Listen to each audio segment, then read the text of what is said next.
서울 강남의 오래된 저택은 빗물로 젖은 돌계단 위에서 새벽을 맞았다. 김인숙은 72의 가정부였다. 알람보다 먼저 깨어난 그녀는 손끝의 떨림을 확인하고 천천히 세수를 했다. 거울 속 얼굴은 주름으로 가득했지만 눈빛만큼은 또렷했다. 오늘도 일해야 한다고 스스로에게 말했다. 몸이 말을 듣는 동안은 버텨야 한다고 되뇌었다. 복도를 지나 거실로 들어서자 검은 피아노가 어둠 속에서 은빛을 뿜었다. 스타인웨이의 뚜껑 위로 빛빛이 미끄러졌다. 인숙은 마른 수건을 펼쳐 건반 덮개를 닦았다. 손끝에 차가운 금속의 감촉이 전해졌다. 문득 오래전 선율이 머릿속에서 깨어났다.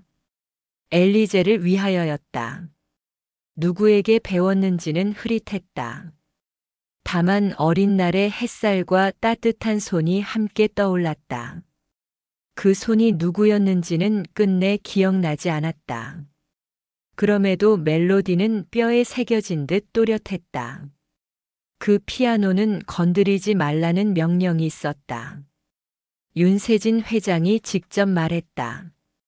보기만 하라고 냉정하게 못을 박았다.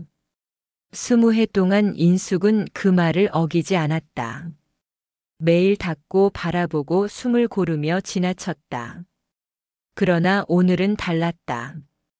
어딘가에서 누군가가 조용히 부르는 듯 했다. 빗물이 유리창을 두드렸고 냉장고는 낮게 울었다. 그 사이로 미레샤의 가락이 환청처럼 스며들었다. 인숙은 수건을 내려놓고 귀를 세웠다.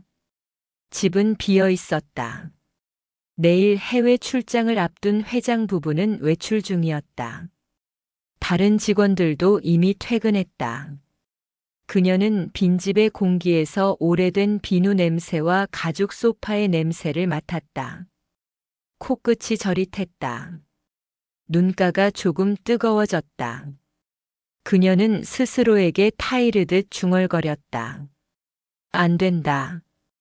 약속을 어기면 안 된다. 하지만 마음은 고집을 꺾지 않았다. 시계 초침이 또각거리며 시간의 살을 깎았다. 등받이 없는 원형 의자는 그대로 있었다. 누구도 앉지 못한 채 세월을 견딘 자리였다. 인숙은 의자의 높이를 눈으로 가늠했다. 앉았다가 일어날 수 있을지 스스로에게 물었다. 무릎이 시큰거렸다. 그렇지만 이상하게도 용기가 났다. 오늘이 아니면 다시는 못할 것 같았다. 손이 내 나를 배신하기 전에 마지막으로 눌러보고 싶었다. 그녀는 다시 천천히 피아노 앞에 섰다. 뚜껑의 모서리를 손끝으로 쓸었다. 한기 같은 전기가 스며들었다. 창밖에서 번개가 먼 하늘을 가르며 흘렀다. 잠깐의 섬광이 검은 표면을 흰빛으로 물들였다. 숨이 가빠졌다. 가슴이 요동쳤다. 손바닥에 땀이 맺혔다. 발 뒤꿈치가 달아올랐다. 그때 기억의 문틈에서 누군가의 웃음이 흘렀다. 아주 낮고 다정한 웃음이었다. 그 웃음은 이름이 없었다. 이름을 꺼내려 하면 기억이 모래처럼 흩어졌다. 인숙은 어금니를 다물었다. 치아가 살짝 부딪혔다. 한 번만. 정말 한 번만. 그녀는 거의 들리지 않는 소리로 속삭였다. 스스로를 설득하는 말투였다. 금지를 어기는 일은 평생 피하며 살아왔다. 그러나 노년은 시간을 아끼지 않으면 금세 등을 돌렸다. 내일은 늘 줄어들었다. 그녀는 허리를 조금 숙여 뚜껑을 들어 올렸다. 경첩이 미세하게 울었다. 하얀 건반과 검은 건반이 가지런히 드러났다. 차분한 격자처럼 보였지만 그 배열은 파도처럼 그녀의 가슴을 흔들었다. 손끝이 떨렸다. 떨림은 두려움 같았고 그 두려움은 갈망 같았다. 인숙은 의자에 앉지 않았다. 아직은 아니었다. 먼저 인사를 해야 할 것 같았다. 손등을 가만히 얹어 표면의 미세한 먼지를 느꼈다. 그녀는 자신에게 물었다. 만약 이 소리를 다시 듣지 못한다면 나는 누구인가? 가정부라는 이름 말고 남는 것이 있는가? 대답은 없었다. 다만 심장이 대답 대신 빠르게 박동했다. 그녀는 작은 미움을 흘렸다. 창문 틈으로 들어온 공기가 커튼을 살짝 흔들었다. 천의 주름이 호흡처럼 오르내렸다. 집은 여전히 조용했다. 그래도 누군가 지켜보고 있는 듯한 기분이 스쳤다. 벽에 액자에 비친 자신의 옆얼굴이 낯설었다. 늙고 지쳐 있었지만 이상하게도 반짝였다. 그녀는 다시 수건을 들었다가 내려놓았다. 두 손이 허공에서 머뭇거렸다. 그러고는 마침내 의자에 천천히 몸을 내렸다. 의자의 가죽이 짧게 신음했다. 무릎이 욱신거렸지만 참을 만했다. 허리를 세우고 어깨를 낮췄다. 손을 들어 건반 위로 올렸다. 닿기 직전에서 손이 멈췄다. 이 선을 넘어가면 돌아올 수 없다는 생각이 들었다. 돌아오지 못하더라도 오늘은 가야 한다는 생각도 들었다. 두 생각이 부딪히며 가슴에서 스파크를 냈다. 그때 저택의 깊은 곳에서 물이 차는 소리가 났다. 보일러가 깨어나는 소리였다. 그 미세한 생활 소음이 이상하게 용기를 줬다. 살아있는 집은 목격자가 되지 않는다고 그녀는 믿었다. 집은 말을 하지 않는다. 인숙은 눈을 감았다. 손가락이 아주 천천히 내려갔다. 미움 하나가 마음속에서 먼저 울렸다. 귀는 아직 아무것도 듣지 못했다. 그러나 이미 그녀의 세계는 움직이기 시작했다. 과거의 골목과 보육원의 좁은 복도가 한꺼번에 문을 열었다. 낡은 업라이트에 뜯긴 해머 소리와 아이들의 속삭임이 되살아났다. 누군가의 따뜻한 손이 겹쳐졌다. 이름 없는 손이었다. 그녀는 눈을 떴다. 아직 아무 소리도 내지 않았다. 하지만 이제 멈출 수 없게 되었다. 아니, 멈추지 않기로 했다. 그때 현관 너머로 바람이 문틈을 지나며 낮게 울었다. 초인종이 고장난 것처럼 짧게 찢어진 음이 흘렀다. 인숙은 문 쪽을 한번 돌아봤다. 아무도 없었다. 빗줄기가 처마를 때리는 소리만 깊어졌다. 그녀는 작은 숨을 들이켰다. 두 손을 고르게 벌렸다. 그리고 속삭였다. 인숙아, 늦지 않았다. 지금이 너의 첫 시간이다. 그녀는 마침내 첫 음을 향해 손가락을 기울였다. 그런데 바로 그 순간 위층 어딘가에서 아주 미세한 발소리가 스쳤다. 인숙의 어깨가 굳었다. 그러나 손끝은 멈추지 않았다. 금지도 두려움도 늦지 말라는 말도 모두 한음의 방향으로 모였다. 세상이 숨을 죽였다. 시계가 한번 크게 또각거렸다. 그리고 그녀의 손이 경계를 넘었다. 그 순간 번개가 다시 창을 쳤다. 거실의 그림자들이 한번 뒤집혔다. 피아노의 검은 표면에 그녀의 눈물이 작게 반짝였다. 인숙은 미소를 지었다. 한음이면 충분했다. 그러나 그 한음이 인생을 바꿀 것임을 그녀는 아직 모른다. 위층의 침묵이 흔들렸다. 거실의 공기가 바뀌었다. 첫 음이 번개처럼 방을 가르며 번졌다. 미음 하나가 나비처럼 떨리더니 다음 음이 뒤를 따랐다. 엘리제를 위하여의 서두가 노을을 닮은 곡선으로 흘렀다. 인숙은 손끝의 떨림을 의지로 붙잡았다. 금지를 어긴 죄책과 쾌감이 엉켜 입술이 말랐다. 그러나 손은 멈추지 않았다. 창밖의 빗줄기가 반주가 되었다. 기억은 닫힌 서랍에서 튀어나온 서류처럼 흩어졌다. 보육원의 복도와 낡은 업라이트, 스승 없는 밤 연습. 아이들이 잠든 시간 발 뒤꿈치를 들고 건반을 더듬던 그 겨울. 지금은 소리가 섬세했다. 이 집의 피아노는 마치 사람처럼 숨을 쉬었다. 인숙은 그 숨결에 맞추어 자신도 숨을 고르며 연주했다. 두 번째 부분이 시작되자 심장이 빠르게 뛰었다. 약지와 소지가 말을 듣지 않자 검지가 대신 눌렀다. 손끝의 주름이 건반의 광택을 반사했다. 빛이 파편처럼 튀어 눈시울을 찔렀다. 인숙은 이를 악물고 프레이즈를 이어갔다. 한 음이라도 흐트러지면 과거가 다시 닫힐 듯 했다. 엘리제라는 이름이 누구인지 몰라도 지금은 자신의 이름 같았다. 그때 위층에서 낮은 진동이 울렸다. 인숙은 잠깐 손을 멈출까 하다 다시 눌렀다. 멈추면 다시는 못 시작할 것 같았다. 노년의 손은 내일을 믿지 않았다. 오늘의 손만이 약속이었다. 다시 멜로디가 이어졌다. 공기가 무거워졌다. 빗소리가 방향을 바꿨다. 커튼 끝이 바닥을 스쳤다. 누구냐고 묻는 소리 같았다. 계단에서 발소리가 났다. 무거운 발이 한 칸씩 내려왔다. 인숙은 눈을 감았다. 하나를 길게 당겼다. 발소리는 멈췄다가 다시 움직였다. 묵직한 침묵이 둘 사이에 드리워졌다. 손끝은 프레이즈의 끝을 붙잡았다. 마지막 음이 스쳤다. 여운이 거실을 돌았다.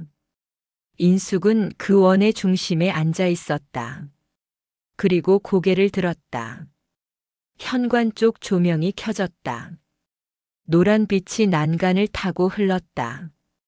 윤세진이 서 있었다. 낯빛이 창백했고 눈동자는 어딘가 먼 곳을 응시했다. 그의 손이 난간을 움켜쥐었다가 풀렸다. 누가 그 피아노를 건드리랬소. 낮게 갈린 목소리가 울렸다. 인숙의 등골이 식었다. 그러나 그녀의 손은 아직 건반 위에 있었다. 죄송합니다라는 말이 혀끝에서 맴돌았지만 소리는 막혔다. 윤세진의 시선이 인숙의 손을 따라 건반으로 내려왔다.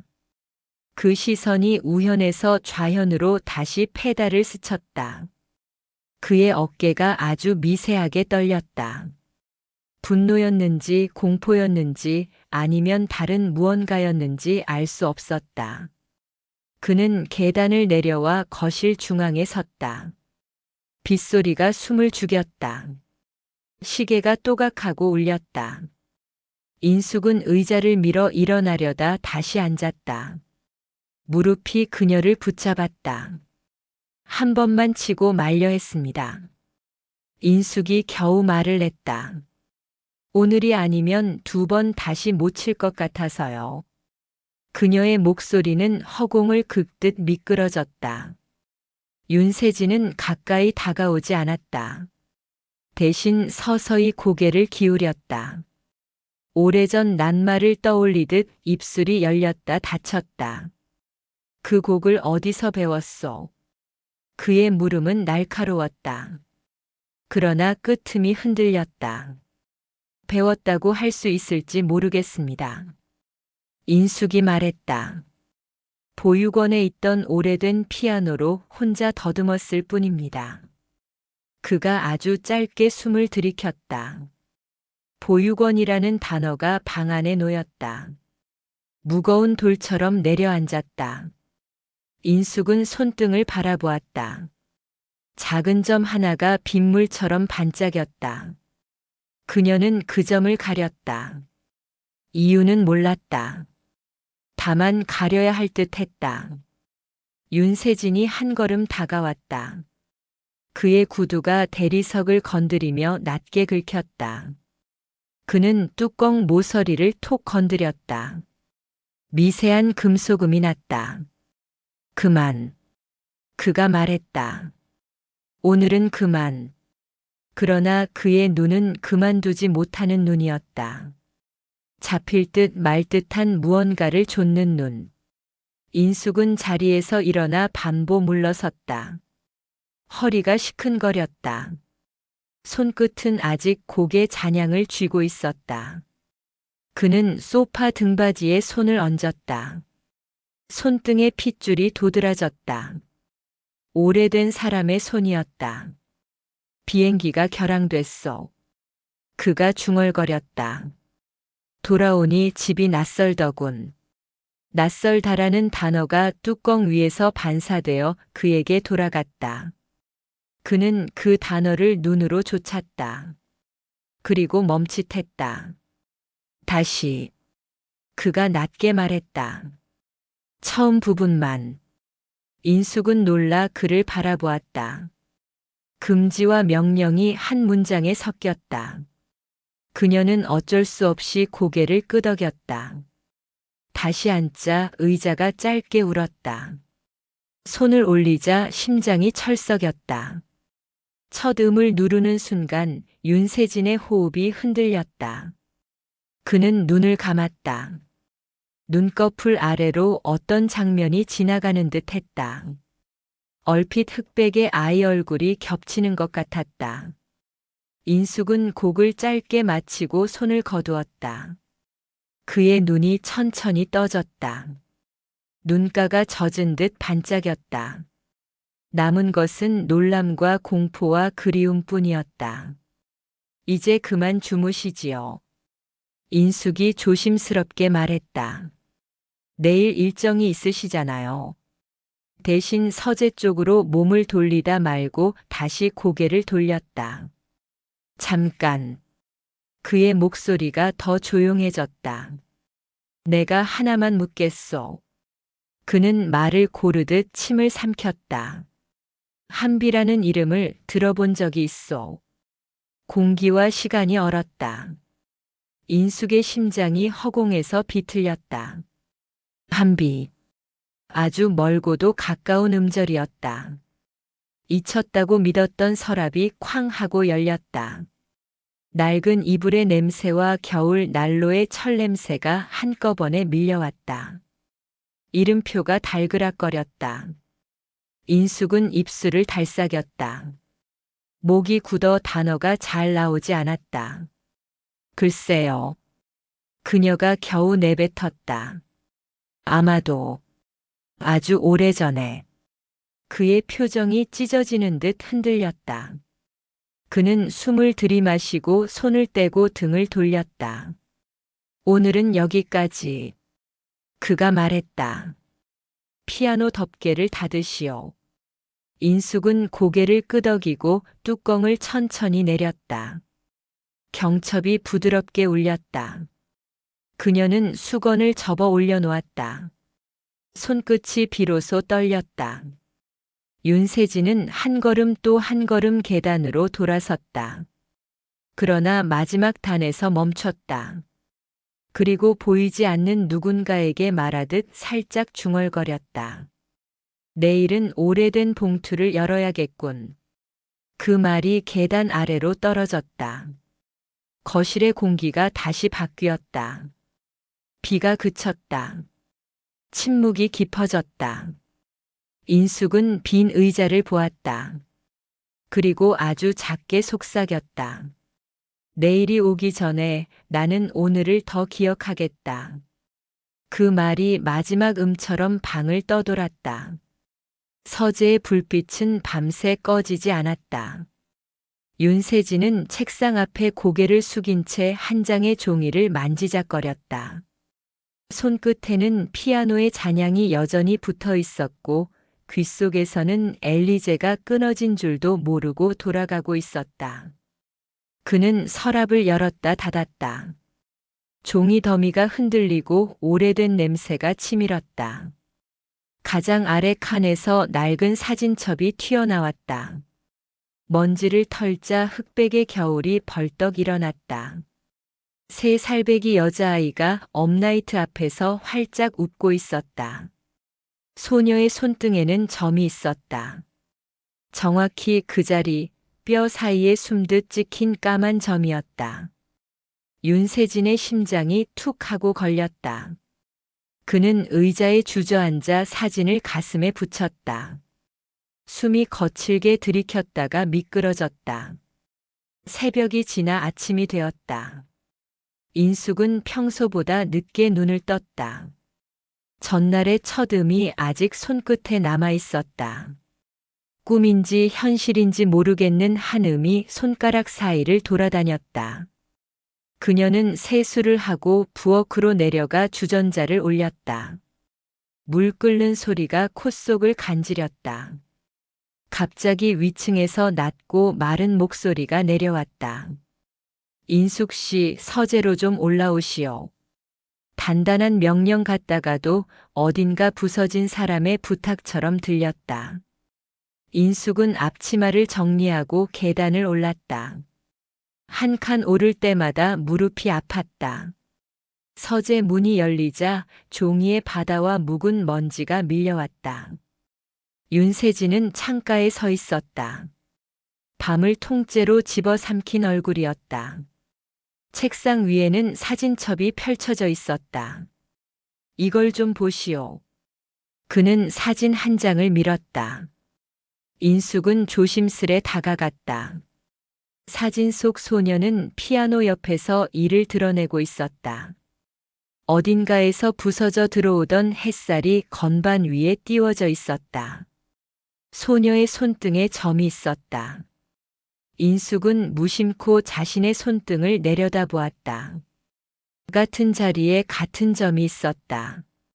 심장이 묶였다. 우연일까요? 그녀가 입술을 적셨다.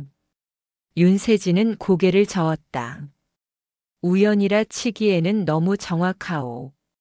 당신이 건반을 누를 때 손가락이 휘는 각도까지 같았소. 그는 떨리는 숨을 삼켰다. 어쩌녁에 내가 왜 멈췄는지 아오. 나도 모르게 그 손을 알아보았기 때문이오. 인숙은 말문이 막혔다.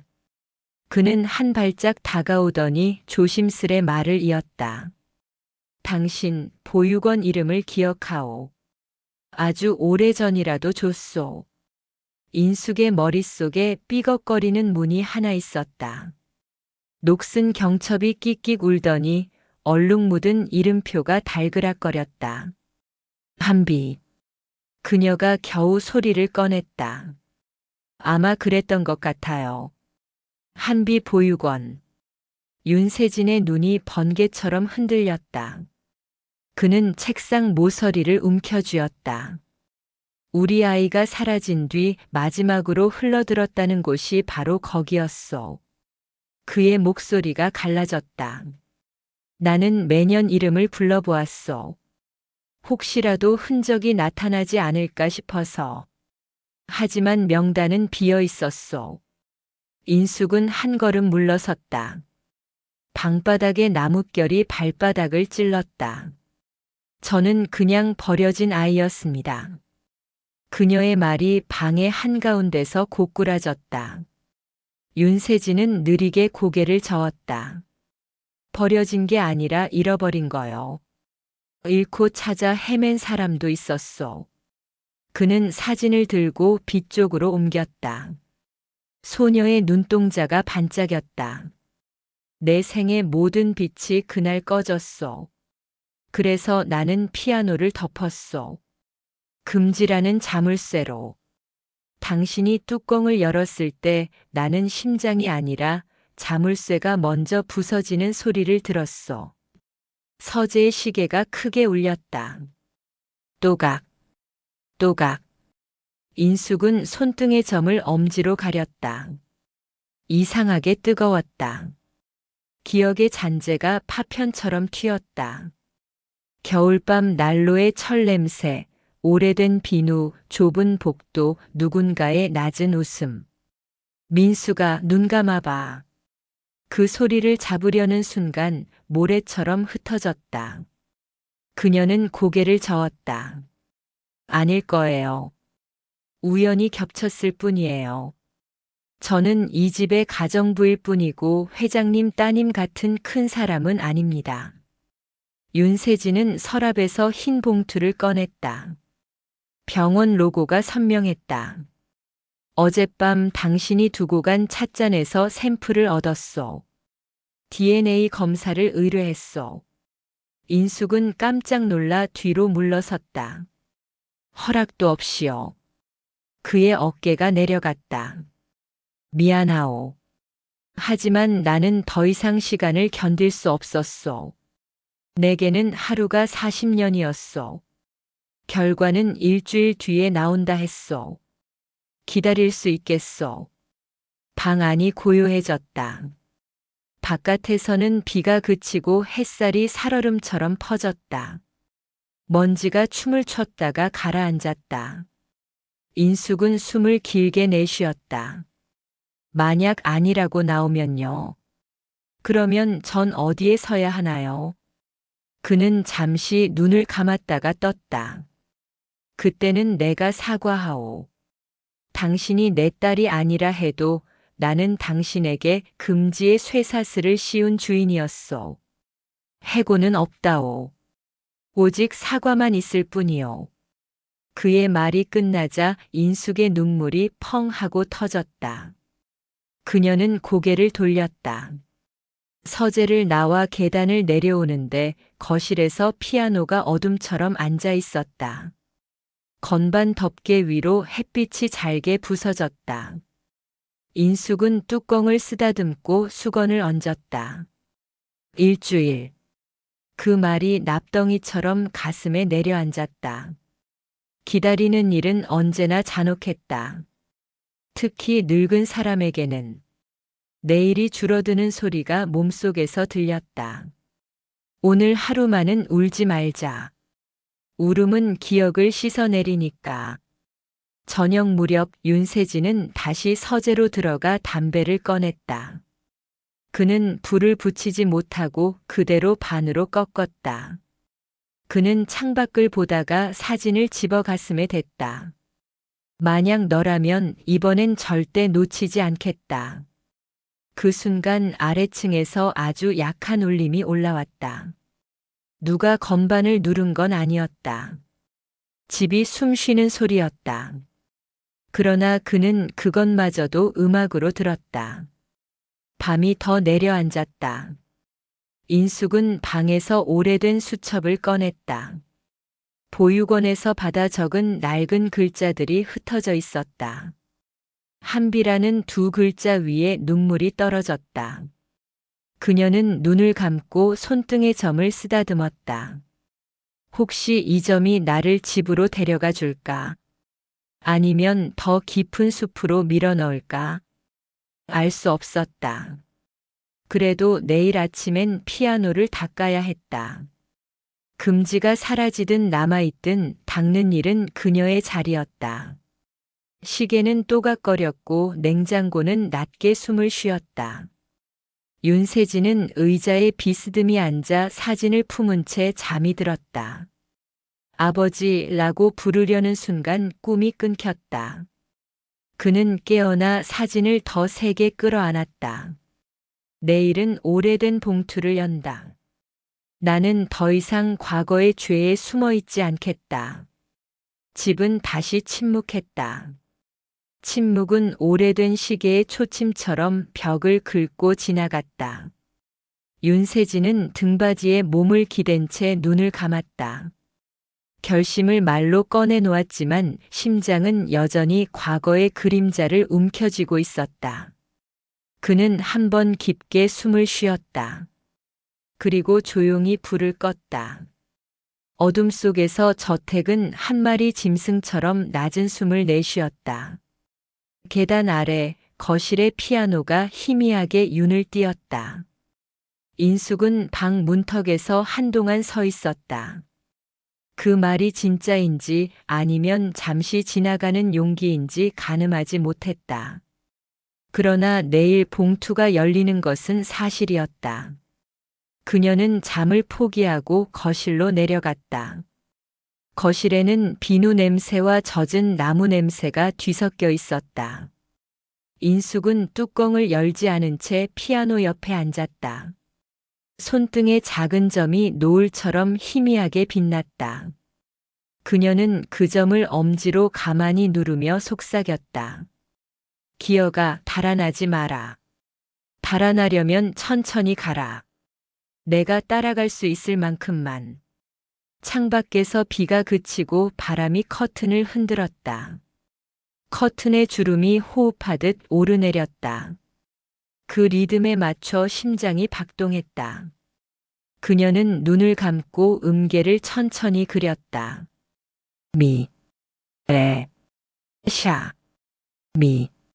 단어가 아니라 몸의 기억이 먼저 움직였다. 새벽녘 짧은 꿈이 찾아왔다. 낡은 복도의 끝에서 누군가 그녀의 이름을 불렀다. 민수가 이쪽이야. 인숙은 그 소리가 아프게 반가웠다. 그러나 소리의 주인이 누구인지는 알 수 없었다. 문득 뒤에서 작은 발소리가 들렸다. 돌아보려는 순간 꿈은 깨졌다. 그녀는 이마에 맺힌 땀을 닦았다. 오늘이 금요일이었다. 결과를 듣는 날. 늙은 몸에 힘이 돌았다. 두려움과 기대가 한 번에 몰려왔다. 그녀는 거울 앞에서 머리를 빗었다. 머리칼 사이로 흰빛이 새어나왔다. 흰머리도 괜찮다. 그녀는 중얼거렸다. 다만 이름은 되찾고 싶다. 아침 식탁에 마주 앉았지만 둘은 거의 말을 하지 않았다. 윤세진은 커피잔을 들었다 내려놓았다. 잠받침이 살짝 울렸다. 그는 탁한 숨을 길게 내쉬며 말했다. 10시다.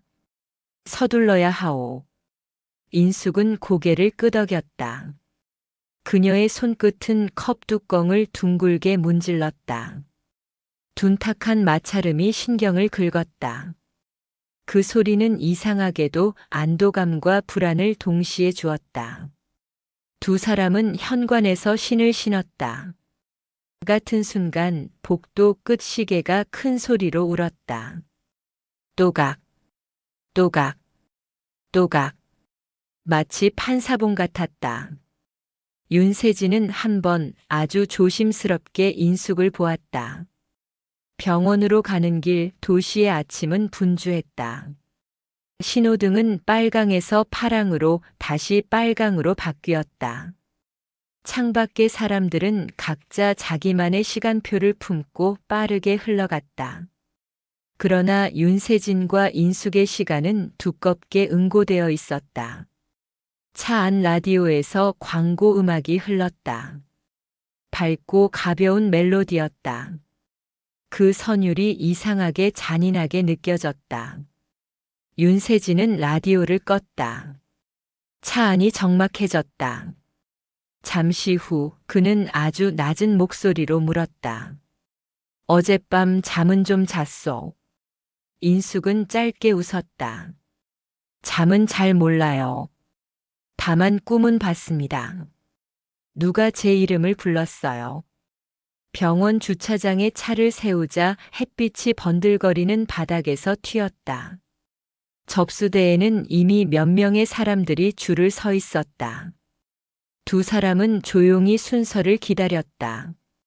직원이 이름을 확인하고 결과 봉투를 꺼내려다 손을 멈췄다. 원무과로 먼저 들르라고 했다. 윤세진의 미간이 좁아졌다. 불길한 예감이 살짝 스쳤다. 그러나 그는 고개를 끄덕이며 안내를 따랐다. 원무과의 문이 닫히자 실내 공기가 조금 더 무거워졌다. 담당자는 웃었지만 눈빛은 딱딱했다. 신분 확인을 조금 더 해야 한다고 했다. 오래된 기록이 뒤섞여 있다며 일시적 지연을 요청했다. 지연이라는 단어가 혀에 걸렸다. 윤세진은 순간 목이 말랐다.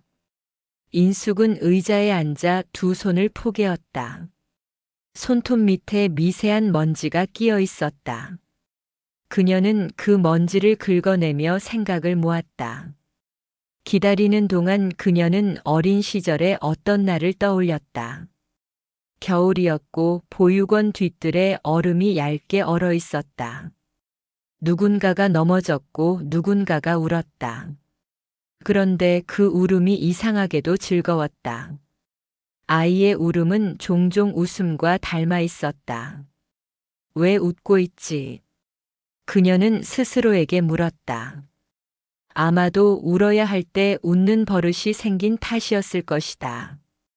검체실에서 추가 확인이 끝났다. 다시 창구 앞. 직원이 의무적으로 설명을 이어갔다.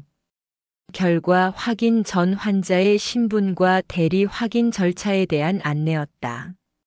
말은 길었고 의미는 짧았다. 결국 봉투 하나를 건네받기 위한 기다림이었다. 윤세진은 왼손으로 서류를, 오른손으로 지팡이 대신 지갑을 움켜쥐었다.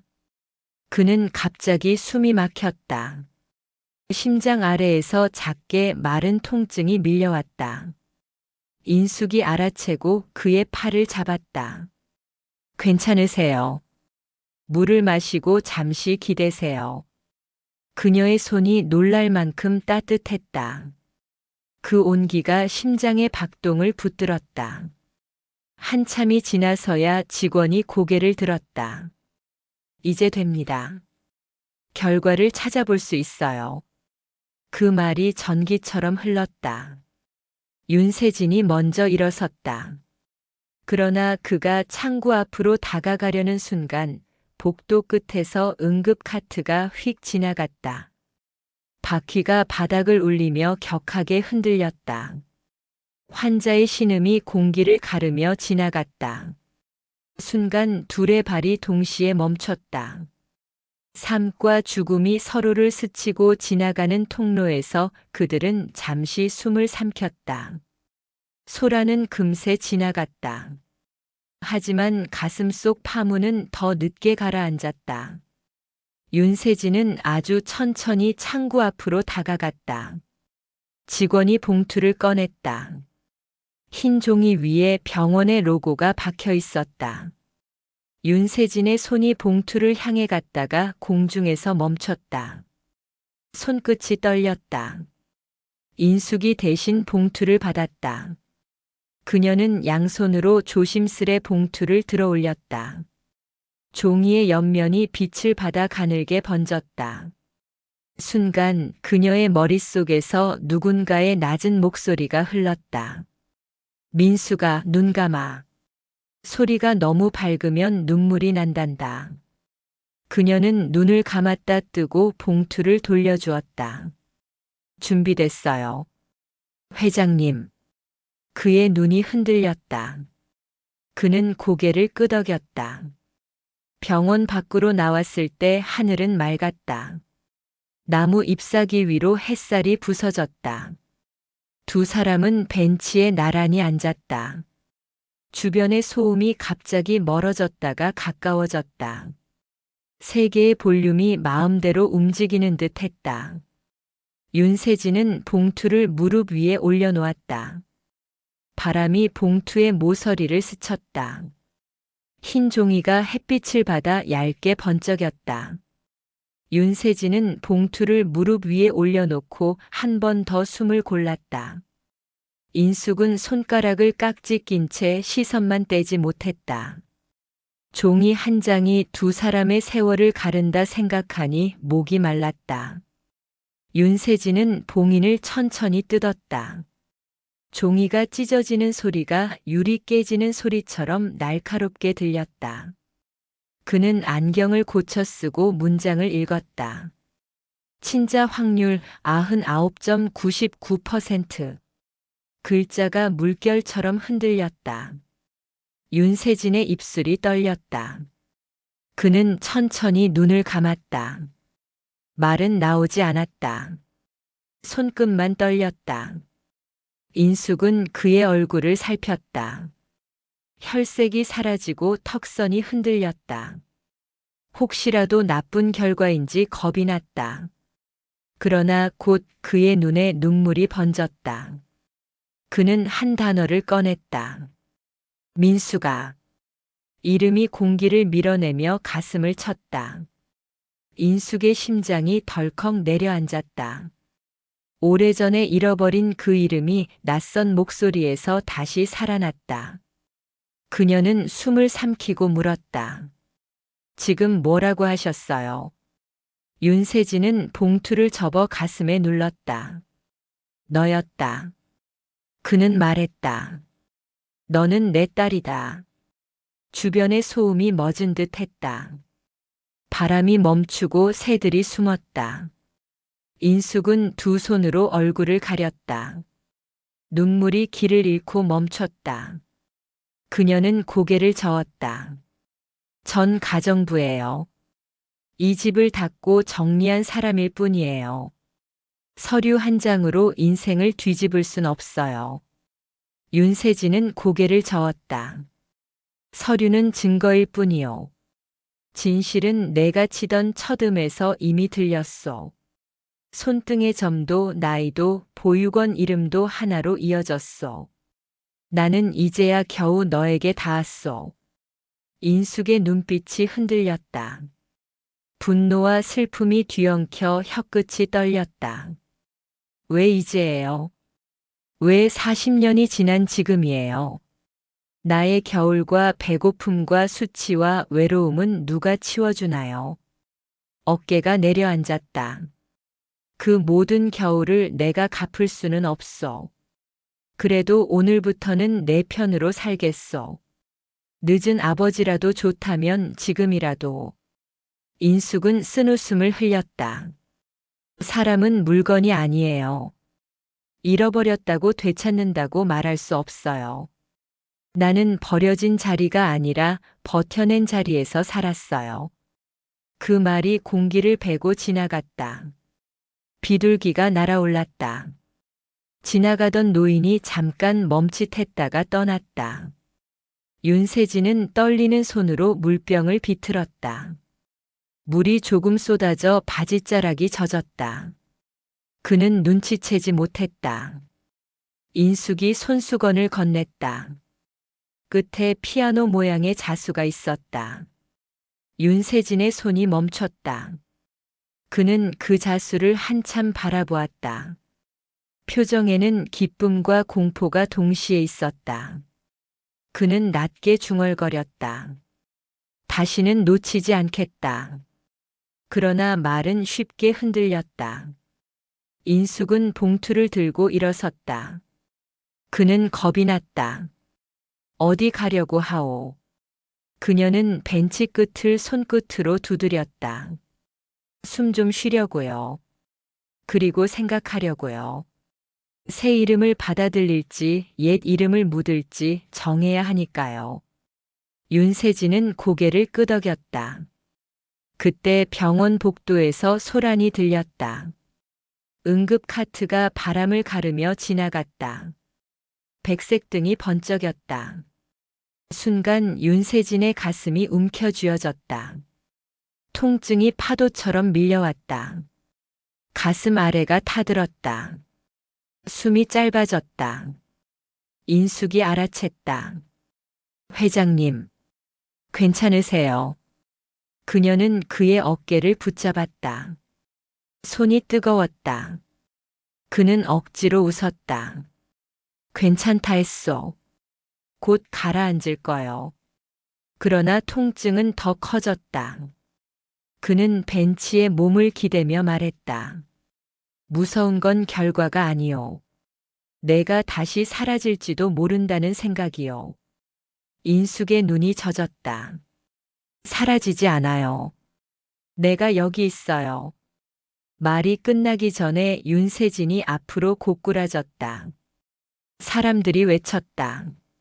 노인 쓰러졌어요. 누군가가 구급 버튼을 눌렀다. 인숙은 그의 머리를 받치고 이름을 불렀다. 아버지. 그 단어가 쉽게 흘러나왔다. 의사와 간호사가 달려와 가슴 압박을 시작했다. 1, 2, 3, 4. 숫자가 공기를 갈랐다. 윤세진의 입술이 말을 만들다 사라졌다. 그는 인숙을 보려는 듯 눈꺼풀을 떨었다. 짧은 침묵 뒤 심전도 화면이 톱니처럼 깜빡였다. 다시 압박. 다시 호흡. 누군가가 숫자를 세다가 울음을 삼켰다. 인숙은 그의 손을 꽉 잡았다. 손등의 점과 자신의 점이 정확히 포개졌다. 그녀는 속삭였다. 늦어서 미안해요. 이제는 놓지 않을게요. 그때 아주 미세하게 그의 손가락이 반응했다. 의사가 고개를 끄덕이며 계속하라고 말했다. 시간이 늘어졌다. 복도의 소음이 멀어졌다가 가까워졌다. 인숙의 기억이 폭죽처럼 터졌다. 보육원의 겨울 운동장, 빛나던 오후, 누군가의 웃음, 작은 피아노의 서투른 모든 것이 한꺼번에 겹쳤다. 그녀는 울었다. 그러나 울음은 조용했다. 그의 숨이 돌아오길 바라며 울었다. 의사가 마지막으로 숫자를 세고 고개를 들었다. 맥박이 돌아왔다고 조용히 말했다. 윤세진은 산소 마스크를 쓴 채 운반되었다. 인숙은 카트를 따라 뛰었다. 복도의 빛이 조각나며 뒤로 흘렀다. 중환자실 문 앞에서 그녀는 멈춰 섰다. 유리창 너머로 그가 작아 보였다. 그 작은 몸이 자신의 전생을 붙들고 있다는 사실이 아프게 느껴졌다. 의사가 나와 안정되었다고 설명했다. 며칠간 경과를 봐야 한다고 했다. 인숙은 벽에 기대어 숨을 골랐다. 손바닥이 떨렸다. 그녀는 봉투를 다시 펼쳤다. 친자 확률 99.99%. 가족관계 일치. 문장이 햇빛에 반짝였다. 그녀는 봉투를 접어 가슴에 넣었다. 그리고 유리창에 이마를 댔다. 아주 낮은 소리로 말했다. 아버지, 들리세요? 저는 여기 있어요. 이제 곡을 끝까지 칠게요. 당신이 옆에서 듣게요. 저녁 무렵 병원 로비의 피아노에서 누군가가 엘리제를 쳤다. 학생의 서툰 손이었다. 그러나 그 서툼이 더 따뜻하게 들렸다. 인숙은 벤치에 앉아 눈을 감았다. 첫 음이 번개처럼 심장을 갈랐다. 그녀는 마음속으로 프레이즈를 따라갔다. 미, 레, 샤, 미. 눈물이 고였다. 그녀는 결심했다. 내일 아침 저택의 피아노 앞에 서겠다. 그 곡을 처음부터 끝까지 치겠다. 멈추지 않겠다. 금지도 사죄도 미움도 오늘은 내려놓겠다. 이름을 되찾았으니 목소리도 되찾겠다. 그녀는 자리에서 일어났다. 중환자실 불빛이 하얗게 깜빡였다. 유리창 너머 그가 가만히 누워 있었다. 그녀는 또박또박 말했다. 아버지, 기다려주세요. 다음 음은 제가 칩니다. 새벽의 공기가 창문을 스쳤다. 병원의 복도는 소독약 냄새로 가득했고 네온등은 밤을 밀어내듯 무심하게 떨렸다. 인숙은 의자에서 일어나 유리창 너머의 중환자실을 바라보았다. 윤세진은 산소 마스크를 쓴 채 조용히 숨을 쉬었다. 손끝이 한번 툭 떨리자 그녀의 심장이 같이 뛰었다. 아버지, 저는 여기 있어요. 그녀는 아주 작은 목소리로 말했다. 목이 말랐지만 눈물은 나오지 않았다. 울음이 마르면 말이 먼저 나온다는 걸 이제야 알았다. 그래서 그녀는 말로 기도를 대신했다. 오늘 저는 집으로 가겠어요. 그리고 끝까지 칠게요. 당신이 놓친 마지막 음을요. 택시의 라디오는 새로운 날씨를 전했다. 맑음과 소나기가 동시에 올 수 있다는 예보였다. 운전기사가 묻자 그녀는 짧게 대답했다. 집에요. 길은 한산했고 가로수는 물기를 머금은 잎을 흔들었다. 유리창에 햇빛과 그림자가 번갈아 스쳤다. 그 리듬에 맞춰 손가락이 저절로 움직였다. 미, 레, 샤, 미. 운전기사는 그녀의 손짓을 보며 웃었다. 피아노 치시나 봐요. 그녀는 고개만 끄덕였다. 설명은 길었고 시간은 짧았다. 이제는 음악으로만 대답하고 싶었다. 저택의 현관문을 열자 마른 나무 향이 숨처럼 들어왔다. 오래 닫아둔 방이 갑자기 기억을 쏟아내는 냄새였다. 거실의 커튼은 반쯤 젖혀져 있었다. 햇살이 사선으로 피아노 위를 가르며 번졌다. 검은 표면이 금빛으로 물들었다. 인숙은 뚜껑을 열기 전에 양손을 모아 짧게 인사했다. 그 인사는 자신에게도 이 집의 고집스러운 침묵에게도 아직 돌아오지 않은 그에게도 전하는 것이었다. 뚜껑이 올라가며 경첩이 낮게 울렸다. 그 울림이 바로 서막 같았다. 의자는 생각보다 낮았다. 무릎이 조금 시큰거렸다. 그래도 좋았다. 고통은 살아있다는 증거니까. 손을 올리자 건반의 냉기가 피를 깨웠다. 첫 음을 치는데 50년이 걸렸다. 그녀는 아주 천천히 숨을 들이켰다. 그리고 첫 번째 미음을 눌렀다. 방의 공기가 미세하게 흔들렸다. 이어진 레와 샤가 그 흔들림을 구체로 만들었다. 그녀는 눈을 감았다. 집이 키 큰 악기처럼 울었다. 계단의 모서리, 서재의 유리, 복도의 액자, 모든 물건이 공명에 참여했다. 중반부에 접어들자 손끝의 떨림이 잦아들었다. 처음으로 몸이 마음을 따라왔다. 보육원의 낡은 업라이트, 차가운 겨울 바닥, 아이들이 깔깔대던 소리, 그 속에서도 자신만은 묵묵히 건반을 더듬던 밤들이 밀려왔다. 그때도 난 버티고 있었구나. 그녀가 속삭이자 페달이 조금 깊이 내려갔다. 저음이 바닥을 타고 번졌다. 그녀는 스스로에게 명령했다. 흔들리지 마. 오늘은 끝까지 간다. 잘라도 다시 붙이고 넘어지면 바로 일어나. 그 시각 병원에서는 심전도의 작고 규칙적인 산이 올랐다. 간호사가 모니터를 확인하며 미소를 지었다.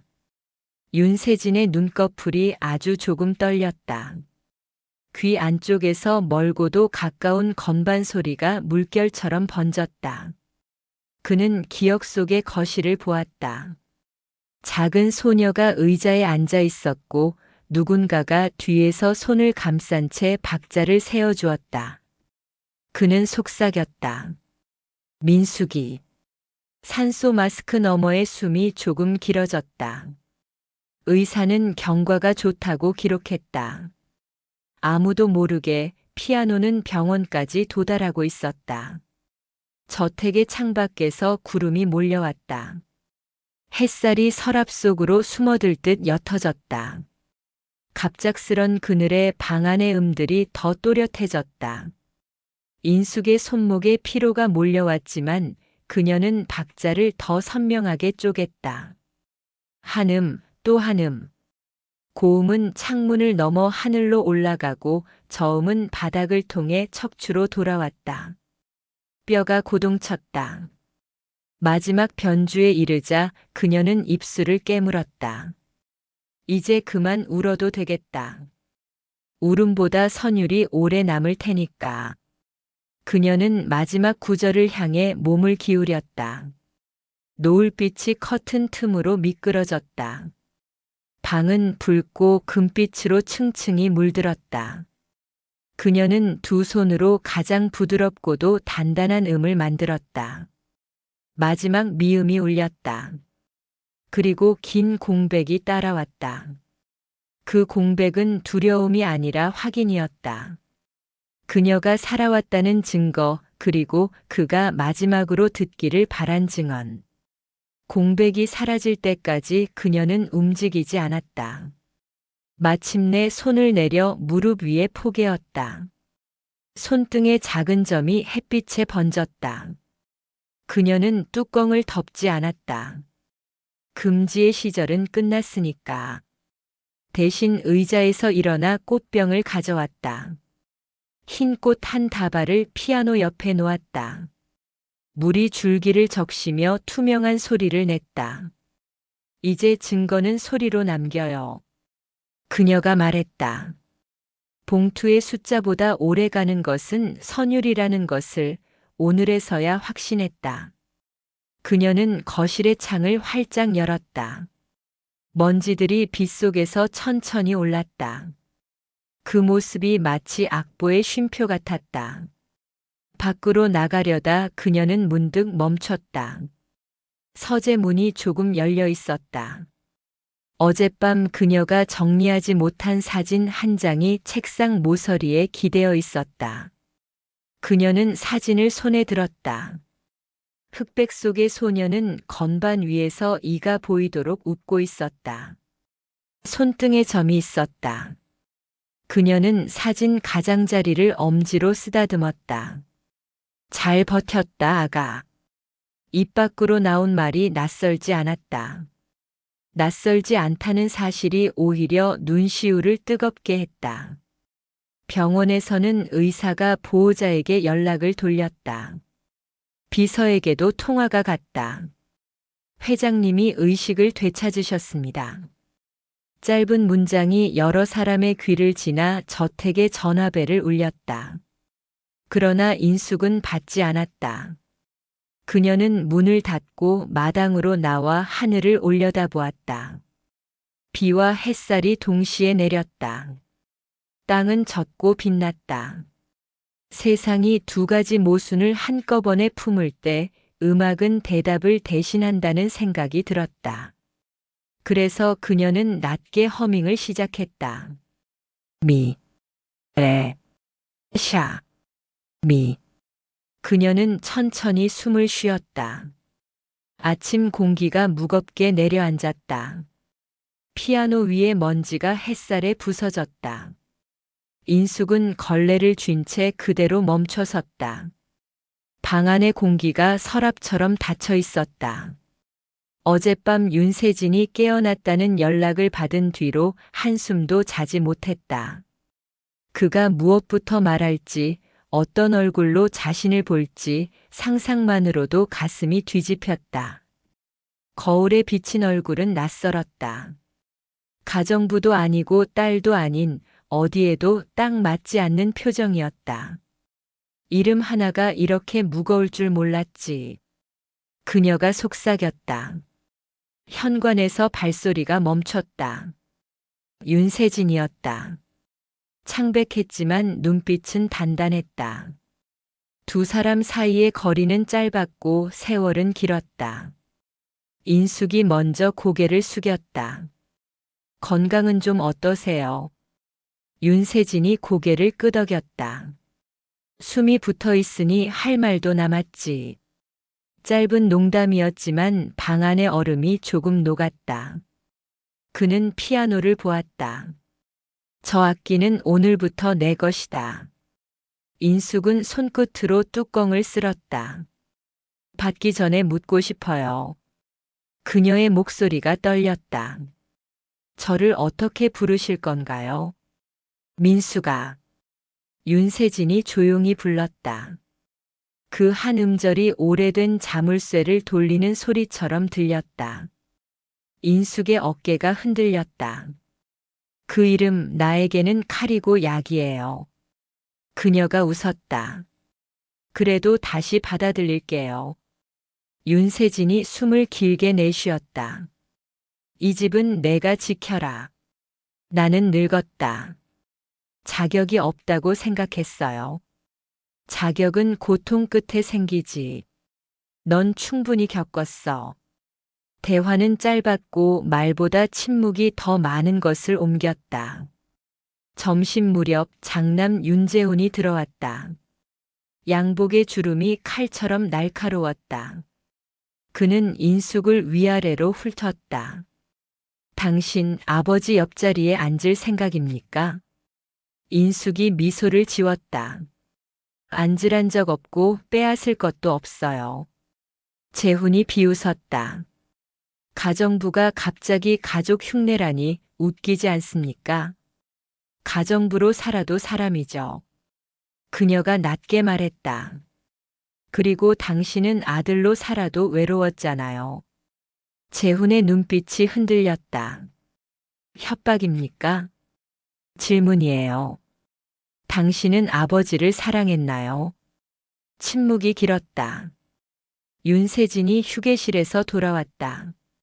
그는 두 사람 사이를 번갈아 보았다. 재훈아, 말은 짧게 하고 마음은 길게 가져라. 재훈은 시선을 돌렸다. 저 사람은 우리 집을 흔듭니다. 윤세진이 고개를 저었다. 흔들리던 집에 기둥이 하나 생긴 거다. 재훈은 주먹을 쥐었다가 풀었다. 저는 인정 못합니다. 문이 닫히자 공기가 진동했다. 인숙이 깊게 숨을 쉬었다. 저 아이도 언젠가는 알겠죠. 윤세진이 미소를 지었다. 피보다 늦게 오는 것이 이해다. 해가 기울 무렵 거실로 바람이 들었다. 커튼이 천천히 호흡했다. 윤세진이 의자를 끌어와 피아노 옆에 앉았다. 오늘은 두 사람이서 하나의 곡을 치자. 인숙이 고개를 끄덕였다.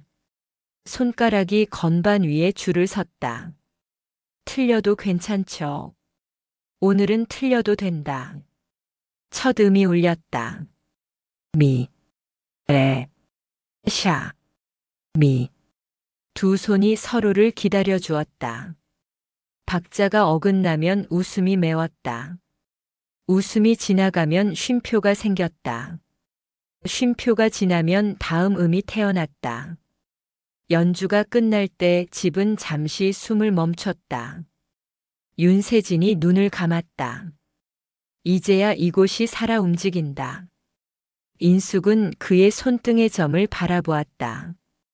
자신의 점과 같은 자리였다. 그녀는 손을 포개며 말했다.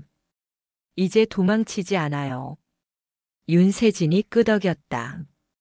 이름을 되찾았으니 자리를 차지하라. 그 말은 유언 같았지만 시작이었다. 밤이 내려앉자 집은 조용해졌다. 인숙은 불을 줄이고 피아노 뚜껑을 열어둔 채 의자에 앉아 있었다. 손끝의 열이 아직 사라지지 않았다. 그녀는 스스로에게 말했다. 나는 가정부 김인숙이고 잃어버린 딸 윤민숙이다. 두 이름이 겹치자 하나의 목소리가 되었다. 그녀는 아주 작은 소리로 다시 첫 음을 눌렀다. 미, 레, 샤, 미. 저택의 오래된 공기가 천천히 새로운 호흡을 배웠다. 내일은 더 크게 숨을 쉴 것이다. 저녁 식탁을 사이에 두고 둘은 마주 앉았다. 밥은 식었고 반찬은 손대지 않았다. 윤세진이 젓가락을 내려놓았다. 나는 오랫동안 벌을 받았지. 인숙이 고개를 들었다. 누가 벌을 내렸는데요? 나 스스로가. 금지를 만들어 나를 가뒀다. 그 금지를 오늘 제가 부쉈죠. 그래, 내가 열었다. 그래서 내가 산다. 말이 끝나자 그들은 동시에 웃었다. 웃음은 오래가지 않았지만 무언가가 제자리를 찾는 소리가 났다. 밤늦게 비가 왔다. 천장이 낮은 복도로 빗소리가 흘렀다. 인숙은 걸레를 널고 난 뒤 피아노 덮개를 한 번 더 만졌다. 손끝에서 하루가 지나갔다. 그녀는 어린 날의 자신에게 말을 건넸다. 잘했다. 버틴 것만으로도 잘했다. 그 말을 듣는 아이가 어디선가 고개를 끄덕이는 듯 했다.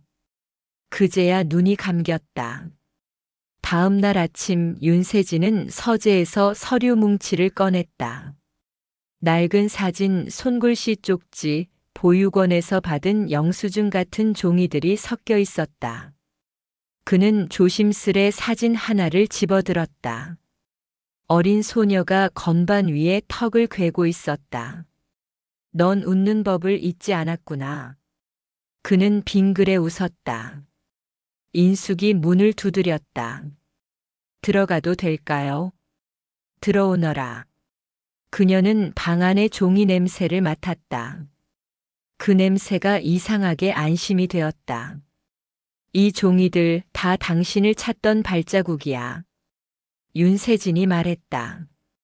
인숙은 사진을 받아들었다. 손끝이 따뜻해졌다. 발자국이 이렇게 많은데 왜 못 찾았을까요?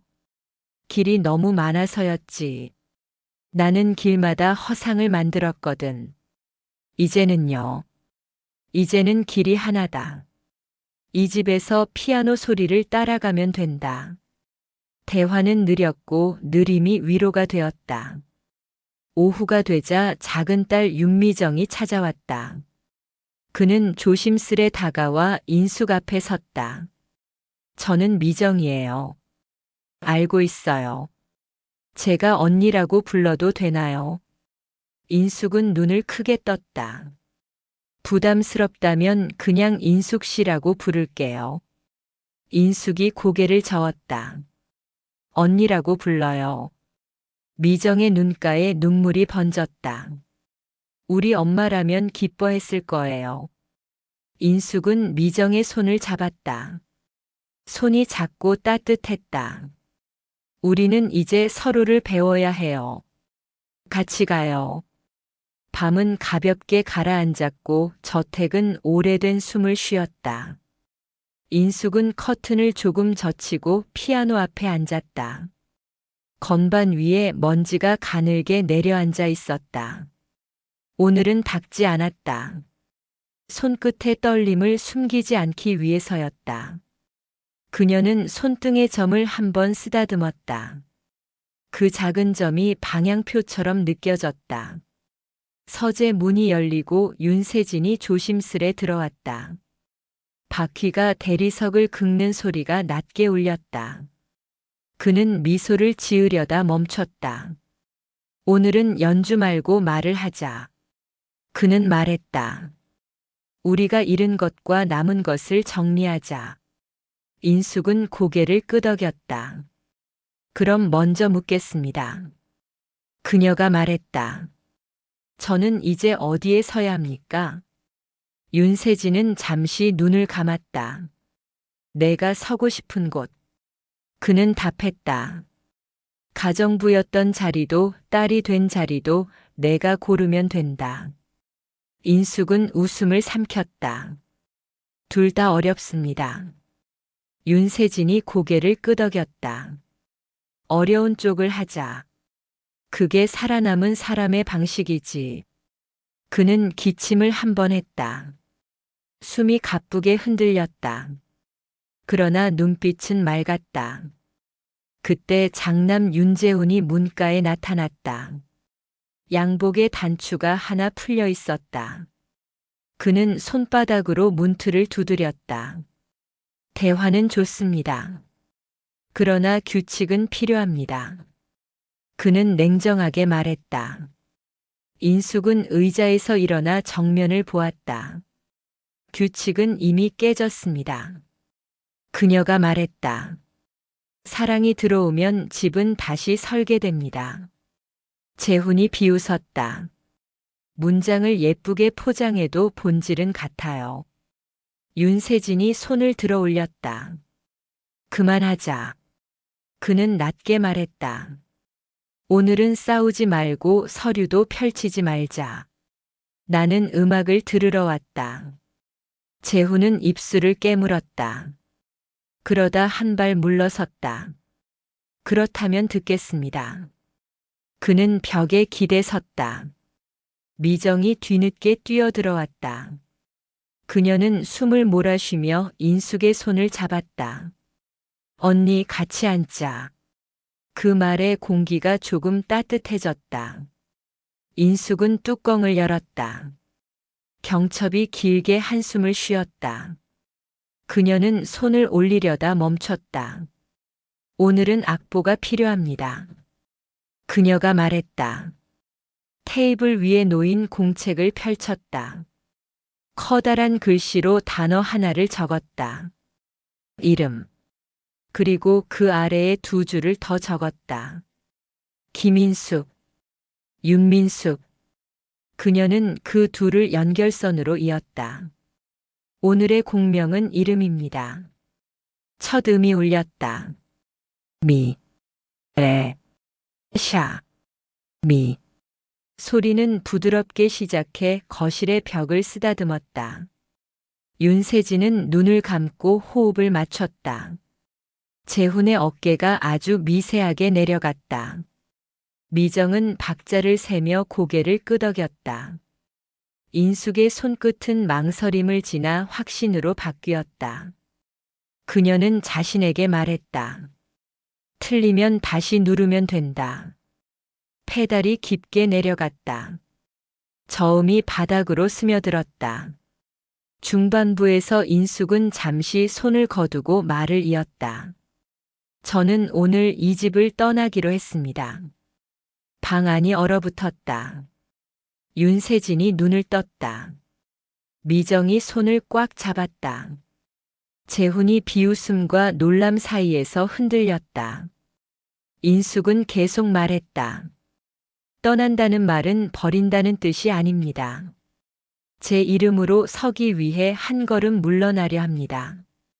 윤세진이 힘겹게 고개를 끄덕였다. 내가 내 발로 걷겠다는 뜻이구나. 네. 인숙이 답했다. 제가 떠나면 이 집은 저 없이도 숨을 쉬어야 합니다. 대신 약속을 하나 해주세요. 윤세진이 물었다. 무슨 약속? 피아노를 덮지 마세요. 누가 치든 틀리든 소리가 집을 지키게 해주세요.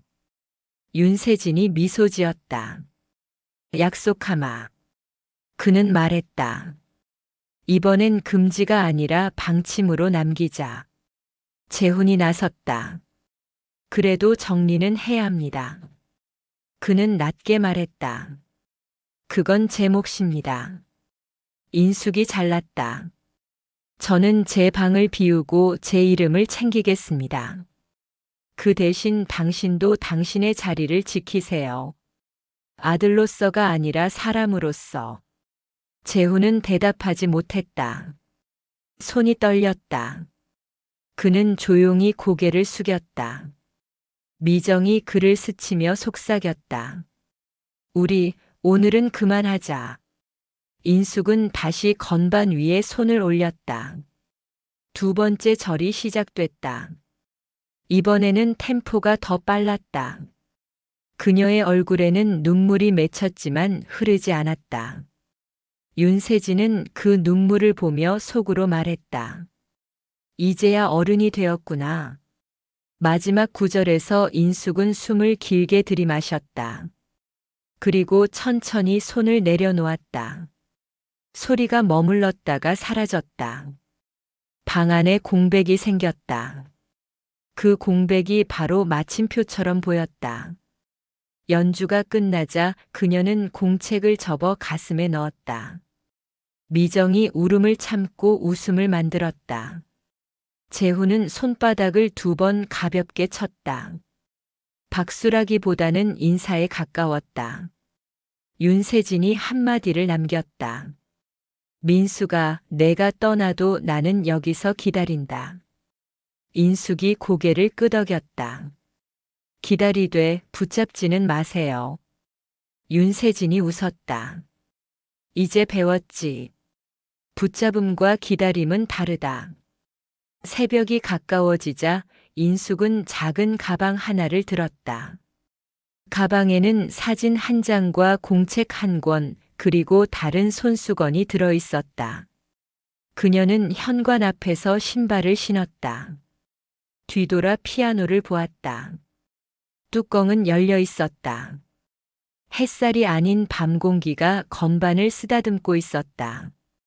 그녀는 마지막으로 손을 흔들었다. 숨 쉬어. 그 말은 피아노에게도 집에게도 자신에게도 한 말이었다. 문이 닫히고 바깥 공기가 그녀를 감쌌다. 새벽은 얕았고 길은 길었다. 인숙은 발을 내딛었다. 발밑에서 흙냄새가 올랐다. 멀리서 강아지가 2번 짖었다. 그녀는 가볍게 웃었다. 틀려도 괜찮아. 발걸음이 리듬을 만들었다. 미, 레, 샤, 미. 그 리듬이 골목을 따라 흘렀다. 이름은 뒤에 남았고 문장은 앞으로 이어졌다. 그녀는 고개를 들고 걸었다. 오늘은 시작이었다. 새벽 버스 정류장에 불이 켜졌다. 그녀는 벤치에 앉아 공책을 펼쳤다. 표지 안쪽에 한 줄을 적었다. 끝은 이름이 아니라 다음 문장의 첫 글자. 펜을 닫고 하늘을 올려다보았다. 별 하나가 늦게 떨어졌다. 그녀는 조용히 말했다. 나는 간다. 그리고 돌아오지 않는다. 대신 음악은 남아라. 골목 끝에서 새벽 빵집에 불이 켜졌다. 따뜻한 냄새가 퍼졌다. 그녀는 숨을 들이쉬고 웃었다. 오늘의 첫 음은 빵 냄새였다. 나는 끝내 앞으로 간다. 오늘의 사연은 여기까지입니다. 여러분이라면 이런 상황에서 어떻게 하시겠나요? 댓글로 의견을 남겨주세요. 오늘 영상이 마음에 드셨다면 구독 버튼 한번 눌러주시고요. 좋아요와 알림 설정도 부탁드립니다. 앞으로도 편안한 이야기로 찾아뵙겠습니다. 감사합니다.